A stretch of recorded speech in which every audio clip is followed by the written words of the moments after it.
তর্জন গর্জন সবই মাটি। পালাবদলের পর সিংহ বদলে গিয়েছে মুশিকে। ফলতার গুন্ডা জাহাঙ্গীর বা বলা ভালো এলাকার পুষ্পা ঝুঁকেছে আইনের সামনে।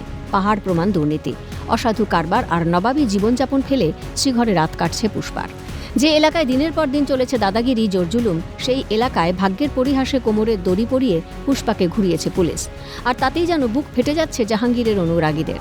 প্রভুর হাল দেখেও দুঃসাহসের ঘাটতি নেই তাদের। মঙ্গলবার ফলতার একাধিক এলাকায় পথ অবরোধ করে বিক্ষোভ জাহাঙ্গীর অনুগামীদের। দাবি তাদের নেতাকে ছেড়ে দিতে হবে অবিলম্বে, ঘোরানো যাবে না কোমরে দড়ি পরিয়ে। পুলিশের ওপর রীতিমতো চোটপাট পুষ্পার উন্মত্ত ফ্যানেদের। এমনকি ভিডিও ভাইরাল সামাজিক মাধ্যমে। এই ভিডিও সত্যতা যাচাই করেনি সিএন। যে জাহাঙ্গীরের হাত টেন করে ঘোরাচ্ছে, মুক্তি চাই আমরা। তার জন্য আমরা পুলিশে আমাদের মারধর করেছে, আমাদের ডাবল করেছে আমাদের। যদিও ফ্যানেদের চিৎকার ধোপে টিকল না এদিন, বরং পুষ্পার জন্য বিক্ষোভ দেখাতে গিয়ে জুটল ধোলাই। শুরু পুলিশের লাঠিচার্জ।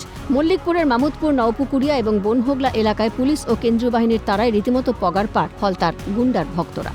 আটক বহু জাহাঙ্গীর অনুগামী। রাস্তায় ব্লক করা যাবে না, অপরাধীর শাস্তি হবে, তার জন্য আইনের যা হওয়ার সেটা হবে। আর হচ্ছে গিয়ে তাকে ছাড়িয়ে নিয়ে আসবো পুলিশের হাত থেকে, এসব চলবে না, একদম চলবে না ফলতাতে।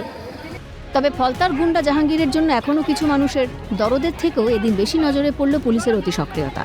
যে পুলিশ বিগত তৃণমূল সরকারের আমলে দুষ্কৃতির ভয়ে মুখ লুকিয়ে টেবিলের তলায়, আজ তাদের দক্ষতা প্রমাণ করেছে পুলিশ আইনের রক্ষক, শাসকের দাস নয়।